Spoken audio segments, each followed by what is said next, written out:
Assalamualaikum warahmatullahi wabarakatuh. Selamat berjumpa kawan sebuah legenda. Kali ini saya akan membawakan cerita untuk kalian dengarkan. Sebelum kita mulai ke ceritanya, saya mohon untuk dukungannya dengan cara like, komen, dan subscribe-nya agar lebih bersemangat lagi membacakan cerita-cerita seru tentang seputaran misteri dan legenda.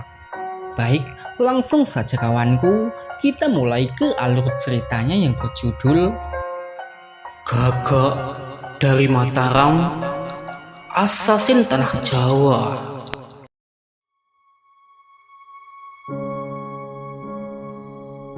Beberapa saat kemudian di bawah lembayung senja yang tercipta di atas langit cakrawala, nampak Arya Binangun serta 100 pendekar menghentakkan tali kekang bermaksud pergi ke arah Kadipaten Sedayu.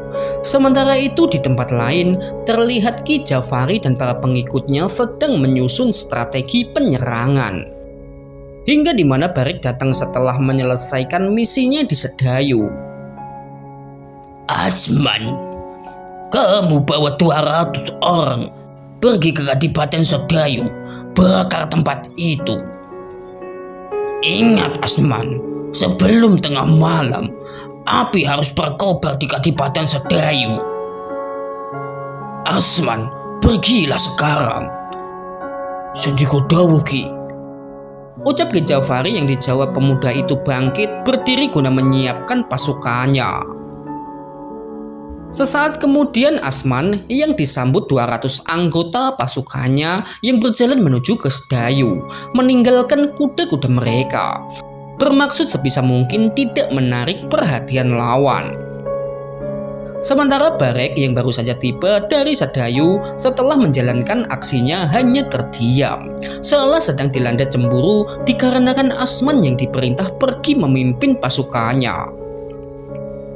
Barek, kamu ikut denganku. Kita pergi ke Padepokan Sekar Buana. Ingat Barek, kamu jangan gegabah. Aku ingin rencana kali ini berhasil. Baik Ki, jawab Barek yang masih merasa kesal, dan disusul pemuda itu bergegas bangkit mempersiapkan diri.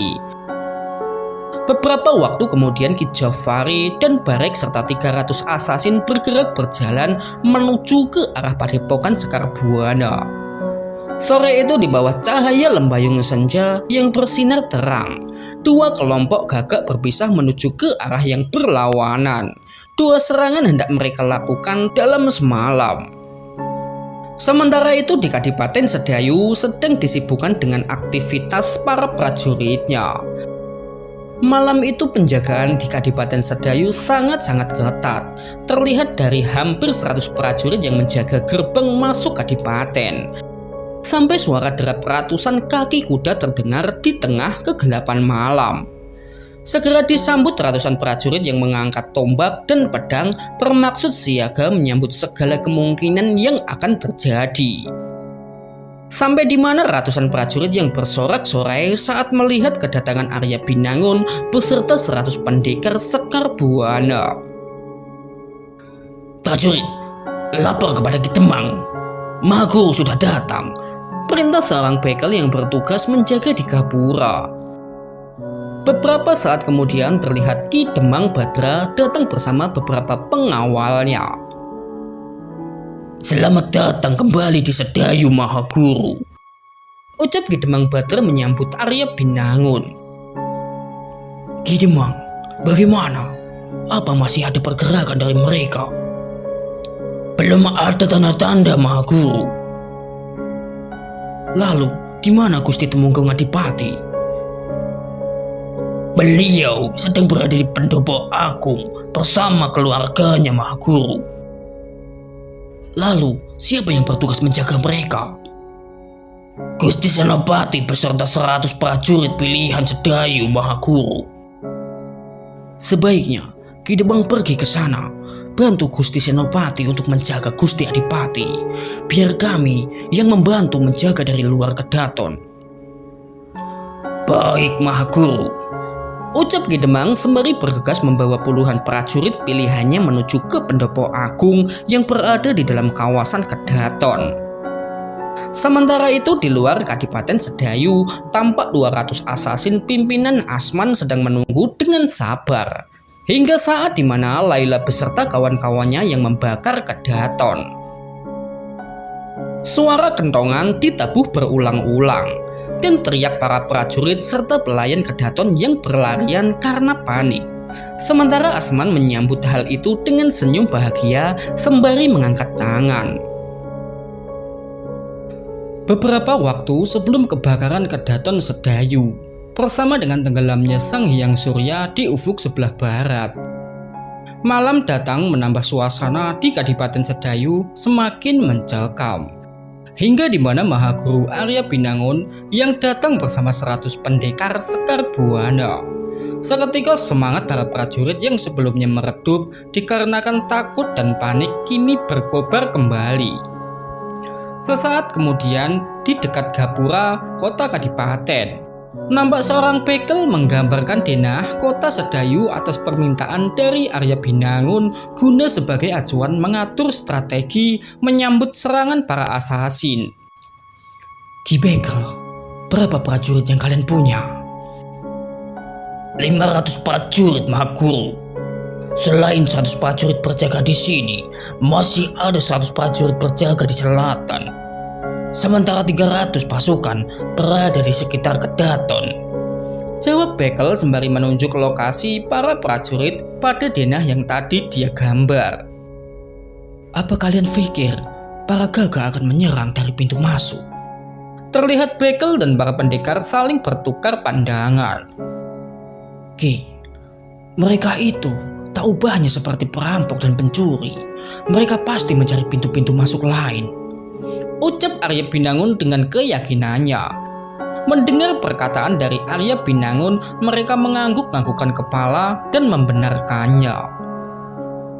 Ki Bekel, kamu tahu Sedayu lebih baik dariku. Menurutmu, bagian mana yang paling mungkin digunakan untuk masuk mereka? Sesaat terlihat Bekel itu berpikir dengan seksama.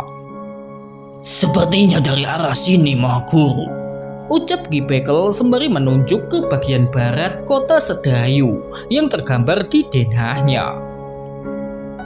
Sementara Arya Binangun terdiam memikirkan semuanya. Lalu bagaimana, Mahaguru? Apa yang harus kita lakukan sekarang? Ki Bekel, bawa sebagian pasukanmu. Suruh semua warga mengungsi ke tengah alun-alun. Balapati, pergilah ke selatan, bawa sebagian pasukan di sana menuju alun-alun. Keselamatan rakyat Sedayu kupasrahkan padamu.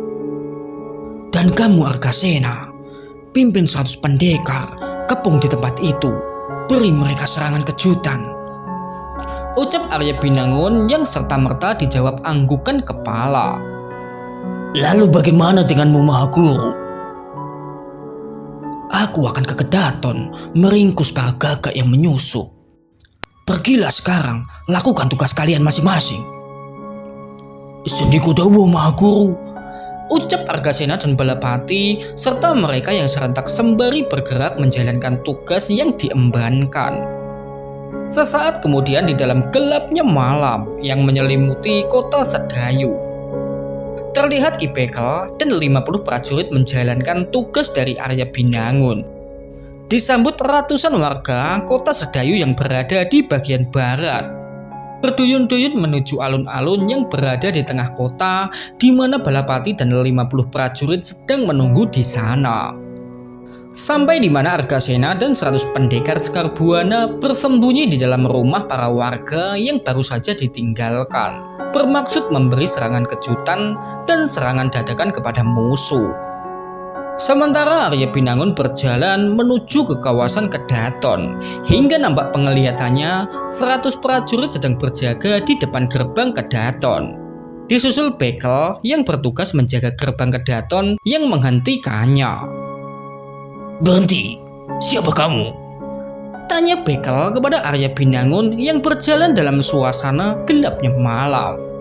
Hingga sebuah sembah sungkem mereka berikan saat mengetahui sosok di hadapannya tak lain adalah Mahaguru Arya Binangun. "Prajurit, buka gerbangnya!" Perintah bekel yang disambut beberapa prajurit yang membukakan gerbang Kedaton. Disusul Arya Binangun diantar oleh beberapa orang menuju ke Pendopo Agung, di mana dalam hampir 100 prajurit yang disiagakan guna menjaga kawasan Kedaton. Sementara 100 prajurit pilihan menjaga di Pendopo Agung guna menjaga keselamatan Gusti Tumenggung Adipati Jagaraga. Sesaat kemudian di Pendopo Agung Kedaton, Arya Binangun mengutarakan pendapatnya kepada Gusti Tumenggung Adipati beserta Senopati dan Ki Demang. "Saya yakin penyusup itu masih di sini, di dalam kawasan Kedaton." "Omong kosong apa ini, Mahaguru? Apa Mahaguru tidak melihat seberapa ketatnya penjagaan di dalam Kedaton?" Ucap Senopati Sedayu tidak mempercayai ucapan Arya Binangun. "Senopati, jaga sikapmu," ucap Gusti Tumenggung Adipati Jagaraga. "Ampun Gusti," ucap Senopati sembari tertunduk terdiam. "Lantas apa yang harus kita lakukan, Mahaguru?" tanya Adipati Jagaraga yang tidak meragukan ucapan Arya Binangun. "Tentu saja kita akan meringkus mereka." Arya Binangun mengutarakan maksudnya yang dijawab anggukan oleh Gusti Tumenggung Adipati Jagaraga. "Ki Demang, bawa 50 prajurit pilihan, tangkap penyusup-penyusup itu," titah Adipati Jagaraga kepada Ki Demang Badra. "Sendika dawuh Gusti," ucap Demang Badra bergegas pergi ke arah Kedaton bersama Arya Binangun sembari membawa 50 pasukan pilihan. "Ampun Gusti, bagaimana dengan keselamatan Gusti Adipati? Apa ini tidak gegabah?" "Senopati, aku sepenuhnya percaya kepada Mahaguru Arya Binangun," jawab Adipati Jagaraga sembari menatap tajam ke arah Senopati. Hingga suara terdengar bersama api yang membakar beberapa bangunan di dalam kawasan Kedaton yang berjarak sekitar 200 tombak dari Pendopo Agung. Suara kentongan bercampur teriakan para prajurit serta pelayan Kedaton yang panik sembari berusaha memadamkan api yang terlanjur membesar.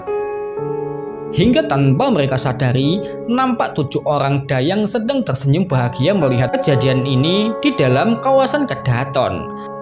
Sampai di mana Ki Demang Badra beserta 50 pasukannya tiba-tiba muncul kemudian mengepung Laila beserta temannya itu.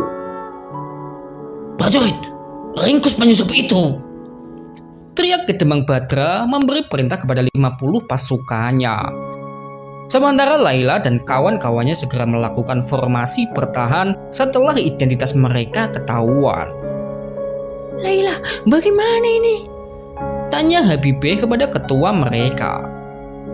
"Lewat, jangan menunggu kita," ucap Laila sembari mencabut pisau belatinya yang serta-merta diikuti 6 kawannya. Pertarungan sengit terjadi antara 7 wanita tangguh dari Segoro Yoso melawan 50 prajurit pilihan pimpinan dari Ki Demang Badra. Hingga di mana tombak-tombak prajurit yang menancap di perut 4 wanita tangguh dari Segoro Yoso sampai saat di mana Laila dan Habibie serta seorang kawannya berhasil ditangkap hidup-hidup. "Prajurit, bawa mereka ke penjara," ucap Ki Demang Badra dengan wajah geram. Sementara itu berjarak 1000 tombak dari Kedaton, nampak Asman dan 200 asasin sampai di kawasan padat penduduk. "Bakar semua, jangan sampai ada yang tersisa," perintah Asman bermaksud menimbulkan kepanikan para warga guna mempermudah jalannya membumi hanguskan Kadipaten Sedayu. Mendapat perintah dari Asman, puluhan asasin segera menyiapkan panah api kemudian menembakkannya ke atap-atap rumah yang terbuat dari bahan yang mudah terbakar. Hingga di mana nyala-nyala api yang berkobar di atap rumah mereka. Asasin itu tersenyum melihatnya hingga di mana suasana terasa sunyi senyap tanpa adanya kegaduhan karena panik warga Sedayu. Dalam suasana bingung yang sedang menghinggapi benak Asman dan para asasin, sebuah serangan dadakan mengejutkan. Semuanya, serang! Ucap Argasena meloncat keluar dari dalam rumah yang sedang terbakar, sembari mengayunkan pedangnya guna memenggal kepala gagak yang datang. Terdengar suara riuh, 100 pendekar Sekar Buana meloncat keluar dari kobaran api guna menyambut seruan Argasena. Di suasana gelap gulita menjelang tengah malam, api mulai membakar sebagian besar rumah warga di Kadipaten Sedayu yang berada di sisi kota barat. Seketika puluhan asasin meregang nyawa dikarenakan serangan tiba-tiba dari 100 pendekar pilihan Sekar Buana. Melihat serangan dadakan yang brutal, Asman beserta 200 pasukannya segera membentuk formasi bertahan. Asman, bagaimana ini? Kalian lawan, jangan takut. Ucap Asman sembari mencabut pedangnya disusul para asasin itu maju melawan para pendekar Sekar Buana. Malam itu ilusi mata yang menjadi trik andalan para asasin tidak bisa digunakan karena terangnya nyala api. Ditambah senjata aneh mereka juga tidak bisa digunakan dalam pertempuran jarak dekat. Malam itu mau tidak mau para asasin harus berperang dengan pedang mereka. Perang berkecamuk hebat dengan Argasena dan pasukannya yang mendominasi jalannya pertempuran. Hingga suara yang terdengar dari kejauhan. Suara riuh pasukan pimpinan Ki Demang Badra yang datang bersama Mahaguru Arya Binangun. Oh, mundur! Ucap beberapa asasin yang ketakutan. Malam itu para asasin yang bermaksud melakukan teror di Kadipaten Sedayu mengalami situasi yang tak pernah mereka duga sebelumnya. Asman, kita akan habis di sini. Untuk pertama kalinya, Asman mau mendengar nasihat dengan melihat sekelilingnya, di mana hampir 100 rekannya telah meregang nyawa. Terlambat kalian. Kalian sudah dikepung. Lebih baik kalian menyerah. Ucap Arya Binangun. Kami tidak akan menyerah kepada orang kafir sepertimu. Ucap lantang Asman. Semuanya gunakan pemasap. Perintah Asman disambut puluhan asasin menghantamkan buntalan berisi bubuk misyu yang telah dicampur dengan beberapa herbal. Seketika tempat itu diselimuti oleh asap hingga di mana asap dengan cepat menghilang dikarenakan panas api yang menyala di sekitar itu. Malam itu Asman dan para pasukannya benar-benar putus asa. Hei kalian, lebih baik kita mati daripada tertangkap. Teriak Asman memberi perintah yang disambut para asasin yang menyebar dan menyerang sembari mencari celah untuk melarikan diri.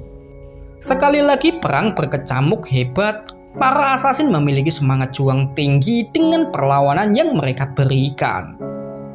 Sementara Arya Binangun beserta pasukannya telah bertekad menumpas mereka semua. 100 lebih mereka gugur di tajamnya mata pisau pendekar Sekar Buana. Sebagian dari mereka yang tertangkap memilih bunuh diri dengan racun yang mereka siapkan sebelumnya. Hanya segelintir dari para asasin yang bisa meloloskan diri dan masuk ke dalam hutan. Sementara itu di tempat lain yang berjarak sekitar 30.000 tombak, terlihat para sesepuh padepokan Sekar Buana dan para cantrik menatap dengan wajah-wajah cemas ke arah Sedayu, di mana cahaya merah terang terpancar di atas langit, pertanda kebakaran hebat sedang terjadi di sana. Dimas Kamandaka, apa tidak sebaiknya kita kirim pasukan tambahan ke sana? Ucap Ki Jatmiko yang berada di pelataran pendopo bersama sesepuh lainnya. Jangan Kang Mas, sebaiknya kita ikuti arahan dari Mahaguru. Hingga suara kentongan yang mengejutkan mereka. Teriakan panik para cantrik. Hah? Bagaimana bisa kebakaran? Sampai tanpa sengaja mereka melihat 10 panah-panah api berterbangan di atas padepokan Sekar Buana. Panah-panah api yang ditembakkan dari arah selatan. Gawat, mereka benar-benar menyerang kita. Ucap Kamandaka. Bagaimana ini Dimas? Tanya Dharmajaya menunggu perintah dari pimpinan padepokan. Kang Mas, kalian pimpin pasukan kita. Ucap Kamandaka kepada Ki Supala dan Ki Dharmajaya serta Ki Jatmiko. Pendekar sepuh itu sembari bergegas mengumpulkan pasukannya. Bawa kawan-kawanmu, jemput anak-anak dan para wanita. Bawa mereka ke sini, ucap Kamandaka kepada Pancala yang sedari tadi ada di pelataran pendopo. Sandika dawuh guru, ucap Pancala sembari bergegas menjalankan tugasnya. Beberapa saat kemudian di kediaman Mahaguru Arya Binangun terlihat puluhan Srikandi Padepokan Sekar Buana sedang menunggu kemunculan Dewi Wulandari, hingga di mana mereka berduyun-duyun menuju ke pendopo. Dan beberapa waktu kemudian terdengar suara riuh dari arah selatan. Suara gemuruh terdengar dari arah selatan bersama kemunculan Ki Jafari beserta 200 pasukannya yang serta-merta disambut Ki Supala dan Ki Dharmajaya beserta Ki Jatmiko dengan 50 cantrik dan pendekar Sekar Buana. Hingga di mana Ki Jafari yang memerintahkan pasukannya mundur seolah sengaja membawa pasukan Ki Supala menjauh dari padepokan. Mahesa, kamu jangan nakal, ucap lirih Wulandari sembari mencium putranya yang sedang terlelap tidur. Pancali, titip Mahesa, jaga dia baik-baik. Baik, Nyai. Percayakan Mahesa kepadaku, Nyai. Melihat senyum Pancali, Wulandari bisa sedikit tenang. Ki Kamandaka, apa perintahmu untukku, Ki? Dewi, bantu Ki Supala serta yang lain, ucap Ki Kamandaka kepada Wulandari. Sembari bergegas pergi ke arah selatan beserta 50 Srikandi Padepokan bermaksud membantu Ki Supala beserta saudara-saudaranya. Sementara dari arah lain terlihat Barek bersiap dengan 100 pasukannya. Sebuah serangan diam-diam hendak Barek lakukan. Perintah Barek kepada 100 pasukannya yang disambut mereka berlari menuju ke Padepokan Sekar Buana. Beberapa saat kemudian di Pendopo Agung di mana suasana panik terasa dengan tangis anak-anak. Sesaat terdengar suara bersamaan beberapa cantrik yang jatuh tersungkur dengan anak panah yang menancap di lehernya. Hati-hati, mereka datang, bentuk barisan, teriak Ki Kamandaka yang berada di Pendopo Agung bersama para cantriknya. Yang serta-merta dijawab oleh para cantrik itu dengan membentuk formasi bertahan hingga di mana Pancala melepaskan anak panah ke musuh yang bergerak dalam bayangan. Terdengar suara erangan saat anak panah berhasil mengenai seorang anak buah Barek. Semuanya, serang, habisi mereka, teriak Barek memberi perintah menyerang, yang serta-merta disambut pasukannya berhamburan keluar dari kegelapan. Hingga di mana perang terjadi di Pendopo Agung. Barek datang bersama 100 asasin yang menyerang Ki Kamandaka beserta 100 pasukannya yang sedang bertugas menjaga anak-anak dan para wanita. Perang berlangsung dengan sangat sengit.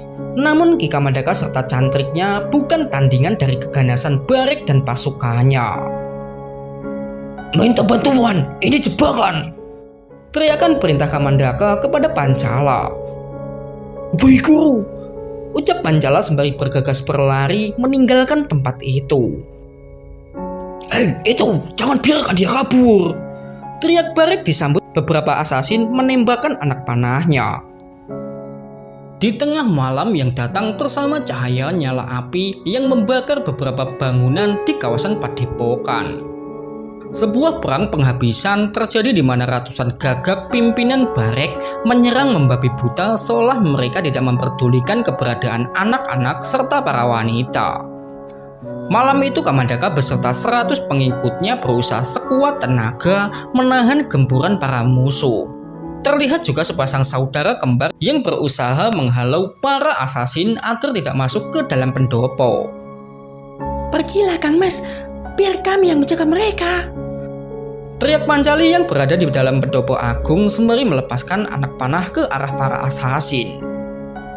Pancali, hati-hati, ucap Pancala sembari bergegas berlari menuju ke arah selatan, di mana Wulandari serta yang lain sedang berperang melawan Ki Jafari serta pasukannya. Kejar, habisi orang itu, teriak Barek memberi perintah kepada 4 asasin yang siap dengan panah tembaknya. Terlihat 4 asasin berlari mengejar Pancala, hingga di mana mereka menembakkan anak panah yang berhasil mendarat di punggung Pancala. Melihat Pancala sempoyongan, 4 asasin segera kembali ke pendopo guna membantu Barek. Sementara Pancala berjalan tersayut-sayut menahan rasa sakit di punggungnya. Oh, aku tidak boleh mati sekarang. Gumam Pancala dengan semangat berapi-api. Disusul pemuda itu kembali melangkah cepat menuju ke arah selatan. Sesaat kemudian, setelah berjalan kurang lebih 500 tombak, Pancala tiba di tengah pertempuran yang terjadi di pinggiran Padepokan Sekar Buana. Oh, Nyai! Teriak keras Pancala saat melihat Wulandari berada di tengah pasukannya. Yang serta-merta disambut Wulandari menoleh ke arah Pancala yang berdiri bertopang pada sebuah batang pohon. Ada apa, Pancala? Nyai, ini jebakan. Baru kakak ada di pendopo. Ucap Pancala disusul pemuda itu jatuh lunglai ke atas tanah. Mendengar ucapan Pancala, nampak Wulandari terkejut setengah mati. Seketika naluri keibuan pada dirinya yang muncul. Mahesa? Teriak Wulandari sembari bergegas berlari kembali ke padepokan. Nyai, tunggu! Teriak para Serikandi yang berlari mengejar Wulandari. Ada apa? Apa yang terjadi? Teriak Jatmiko kepada seorang Serikandi yang sedang berlari. Iki, para gagak ada di pendopo. Jawab Serikandi itu sembari bergegas menyusul rekan-rekannya. Kang Mas Supala, ada apa nih Mas? Ucap lantang Gisupala sembari terus melawan para asasin yang menyerang secara bergerilya dengan memanfaatkan gelapnya malam. Kang Mas, para kakak ada di padepokan. Bangsat, Maki Gisupala geram setengah mati. Kalian kembalilah, bantu Kamandaka. Ucap Gisupala disambut Ki Jatmiko dan Dharmajaya membawa 100 pengikutnya kembali ke padepokan. Sementara itu di Pendopo Agung, nampak Ki Kamandaka kesulitan berdiri setelah terkena sabetan pedang beracun. Sampai di mana para asasin pimpinan Barek berhasil melumpuhkan Kamandaka serta pengikutnya. Pergi, jangan mendekat. Tinggalkan kami. Teriak gadis cantik bernama Pancali sembari mengacukan sebilah belati kepada Barek serta kawan-kawannya. Hingga di mana Barek yang bergerak cepat menyerang Pancali dengan sebuah pukulan tengkuk leher gadis cantik itu, mengakibatkan Pancali pingsan karenanya. Bawa anak-anak ini pergi. Teriak Barek kepada pasukannya yang serta-merta disambut para asasin merebut paksa anak-anak dari ibu mereka. Sesaat terdengar suara tapan jeritan para wanita bersama suara tangis anak kecil yang tak rela dipisahkan. Hingga asasin pergi sembari membawa sekitar 20 anak termasuk Mahesa. Sementara Barek menatap tajam Pancali, sebuah hasrat ingin memiliki tersirat jelas di matanya. Hingga hasrat ia wujudkan dengan membawa pergi tubuh gadis cantik itu di atas gendongannya. Mahesa! Teriak Wulandari tiba terlebih dulu di pendopo. Di mana anakku? Tanya Wulandari kepada seorang wanita yang sedang menangis tersendu-sendu dikarenakan kehilangan anaknya. Suara tangis bercampur ratapan kesedihan yang terdengar. Kemana mereka pergi? Cepat katakan! Tanya Wulandari sedang panik memikirkan nasib Mahesa putranya. Hingga saat dimana Wulandari berlari kencang setelah mengetahui arah kepergian Barek beserta pasukannya. Wulandari wanita tangguh, istri Arya Binangun, wanita pemberani yang pantang menyerah. Sampai di mana Wulandari berhasil mengejar Barek yang telah sampai di pinggiran hutan talun. Hei, berhenti! Lepaskan mereka! Teriak Wulandari sembari berlari ke arah Barek yang sedang menggendong tubuh Pancali. Suara yang terdengar saat anak panah berhasil menancap di kepala seorang gagak yang berusaha menghadangnya. Bangsat! Ucap Barek sembari mencabut pedangnya. Sekali lagi Barek harus bertarung mati-matian melawan singa betina dari Padepokan Sekar Buana. Barek kewalahan saat melawan Wulandari dikarenakan tubuh Pancali ada di gendongannya. Hingga di mana beberapa asasin berusaha membantu Barek. Di dalam gelapnya malam, Wulandari menyerang secara membabi buta beberapa asasin yang binasa dengan leher yang tersayat oleh tajamnya mata pedang Wulandari. Suara erangan terdengar di dalam suasana gelapnya malam, sampai sebuah serangan dari belakang mengejutkan Wulandari, di mana wanita cantik Laksana Dewi itu memegang perut yang terasa sakit. Wulandari sempoyongan dikarenakan terkena tusukan. Suara teriakan anak-anak kecil sembari menangis melihat kondisi wanita yang berusaha menolongnya. Disusul Wulandari terjatuh kemudian terjerembab ke atas tanah. Nampak sepasang mata Wulandari menatap sayup ke arah Mahesa yang sedang menangis tersendu-sendu. Mahesa. Suara lirih bersama kesadaran wanita itu yang hilang. Sementara Barek serta kawan-kawannya menelan air ludah mendapati 5 rekannya meregang nyawa di tangan seorang wanita. Barek, bagaimana dengannya? Tanya seorang rekan Barek. Belum sempat Barek menjawab, terdengar suara dari kejauhan. Nyai Wulandari. Terdengar 50 Srikandi sedang berlari menuju tempat itu. Pergi dari sini, tinggalkan saja, ucap Barek disusul langkah cepat para asasin meninggalkan tubuh Wulandari. Di bawah siraman cahaya bulan purnama, sebuah strategi terjadi di Padepokan Sekar Buana, mengakibatkan banyak nyawa yang terpisah dari raganya. Sementara di Kadipaten Sedayu, suara gegap gempita terdengar menyambut kemenangan atas pasukan gagak pimpinan Asman, hingga di mana nama besar Maha Guru Arya Binangun yang dielu-elukan. Sementara Arya Binangun tidak terlalu memperdulikannya, dikarenakan perhatian pemuda itu tertuju ke arah Talun. Hingga tanpa sengaja sepasang mata Mahaguru menangkap cahaya api di kejauhan. Seketika firasat buruk Mahaguru menghampirinya. Argasena, kembali ke Padepokan. Dalam gelapnya malam yang masih menyelimuti wilayah Jawa Dwipa, terdengar suara derap ratusan kaki kuda memecah heningnya malam.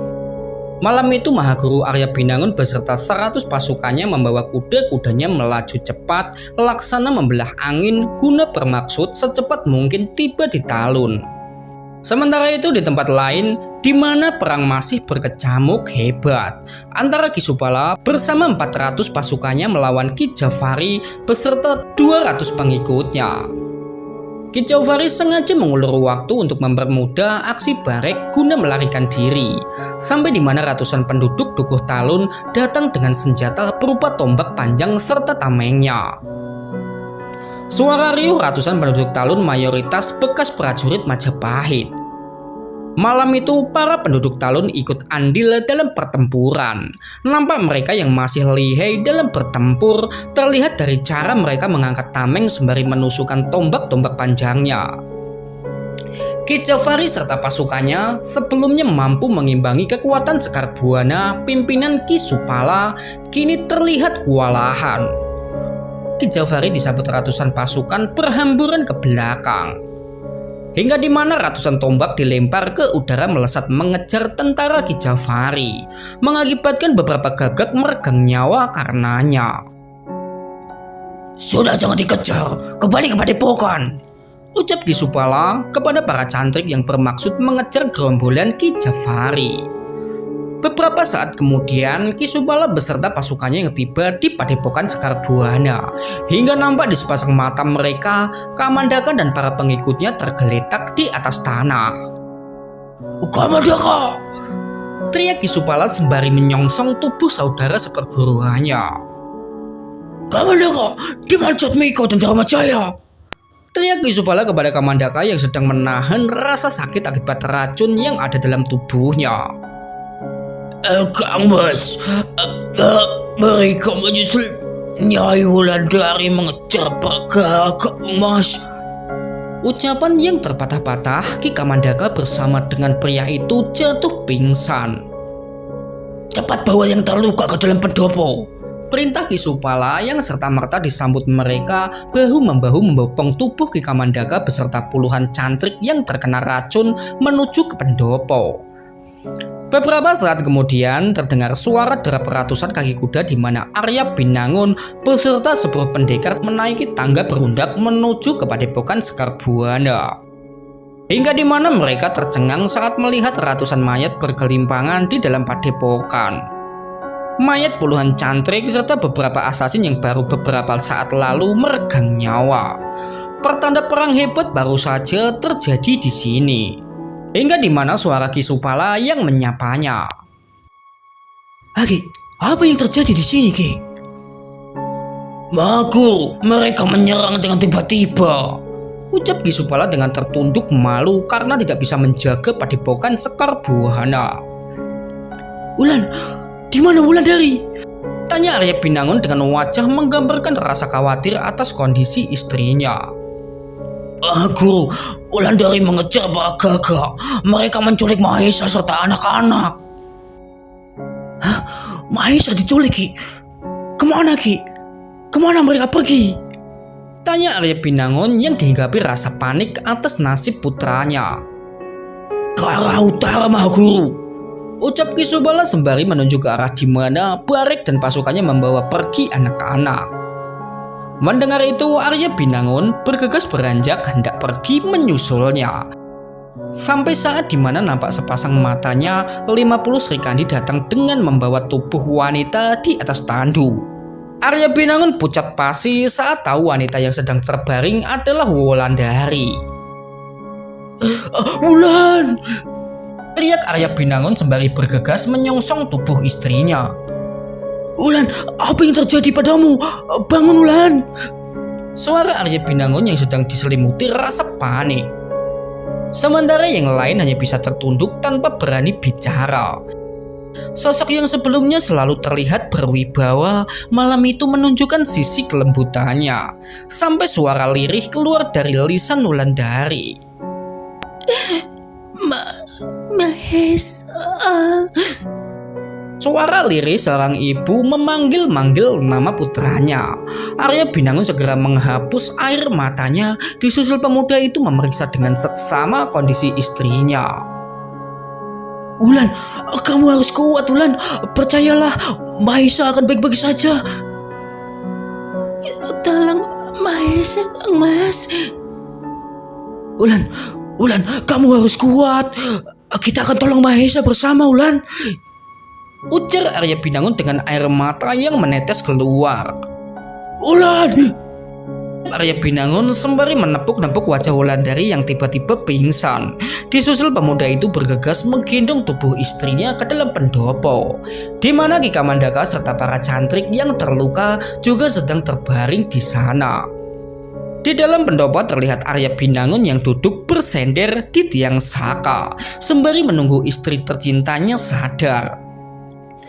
Beberapa waktu kemudian, Ki Jatmiko dan Dharmajaya datang setelah kembali dari mengejar gerombolan gagak yang telah menculik Mahesa serta anak-anak. Bagaimana, Dimas? Tanya Ki Supala menyambut kepulangan dua saudaranya. Terlihat mereka hanya mampu menjawab dengan menggeleng-gelengkan kepala.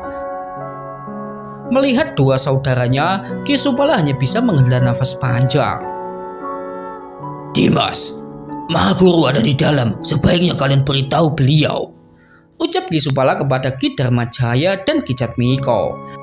Mendengar itu mereka bergegas masuk ke dalam pendopo. Mereka memindai sekeliling mencari keberadaan Arya Binangun di antara puluhan tubuh yang terbaring dengan wajah menggambarkan rasa sakit. Hingga mereka melihat sosok Arya Binangun sedang bersender di tiang saka menunggu istri tercintanya. Hingga terlihat Ki Jatmiko dan Ki Dharmajaya yang menyampaikan kabar kepada Arya Binangun. Sebuah isyarat lambaian tangan yang ia berikan agar kedua sesepuh padepokan itu pergi meninggalkannya. Arya Binangun larut akan rasa sedihnya. Waktu terus bergulir.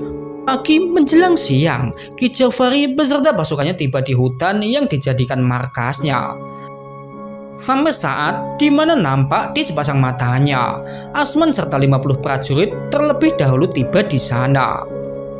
Asman serta kawan-kawannya hanya bisa tertunduk dikarenakan malu atas kekalahannya di kota Sedayu.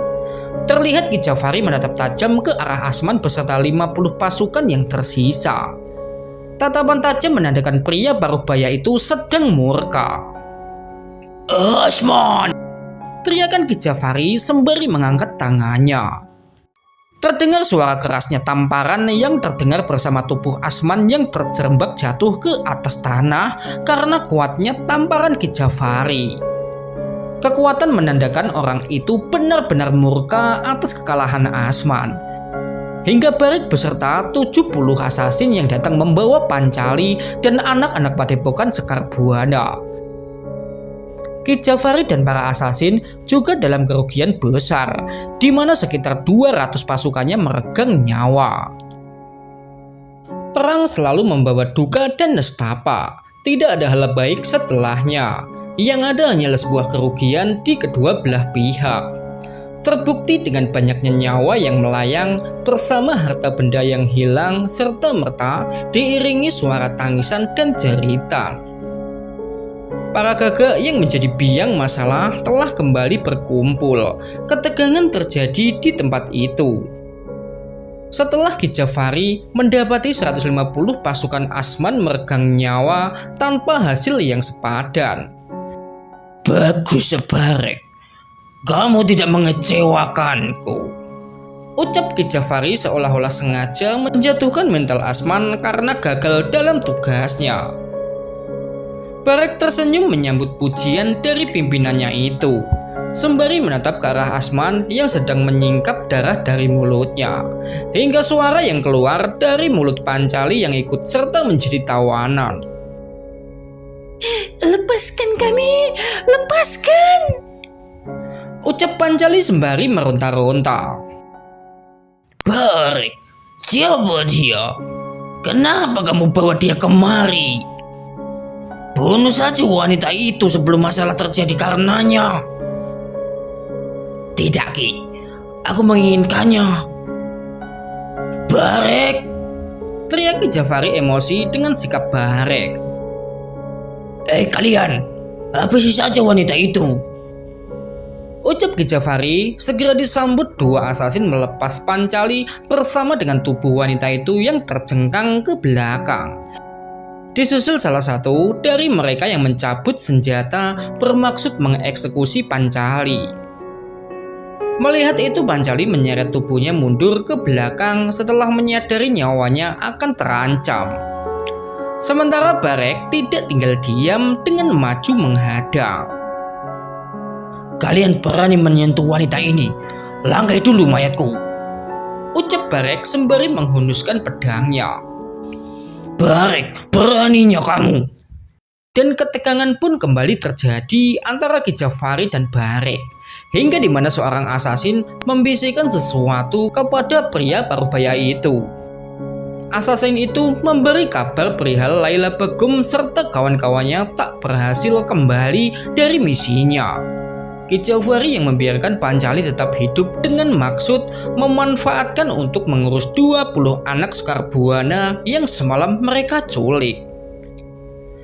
Beberapa saat kemudian rombongan gagak dari Mataram meninggalkan wilayah Sedayu setelah mengetahui upaya pencarian yang dilakukan oleh pihak Kadipaten dan juga pihak Sekar Buana. Ki Jafari dan gerombolannya sungguh biadab. Sepanjang jalan pulang menuju ke Segoroyoso, mereka melakukan perampokan serta penculikan anak-anak. Banyak desa di wilayah Pajang mereka bakar. Sementara itu di Padepokan Sekar Buana, para guru dan cantrik yang selamat bahu-membahu mengurus jasad-jasad mereka yang telah gugur. Dengan mengumpulkan kayu bakar serta sebagiannya menggali kubur. Mereka melakukan kebajikan dengan mengurus semua yang gugur tanpa memperdulikan entah apa itu jasad musuh atau kawan. Selang beberapa saat kemudian nampak api kremasi berkobar membakar jasad-jasad puluhan cantrik dan pendekar. Bersama dengan puluhan asasin dan beberapa cantrik yang dikebumikan di dalam liang lahat. Menandakan kebajikan masih bersemayam di hati para pengikut Sekar Buana. Sementara itu di Pendopo Agung Padepokan Sekar Buana terlihat Mahaguru Arya Binangun dibantu oleh beberapa muridnya mengobati Ki Kamandaka serta yang lain. Ki Kamandaka dan yang lain masih beruntung bisa selamat dikarenakan racun yang digunakan oleh para asasin hanya bersifat melumpuhkan saja, tidak sampai mematikan.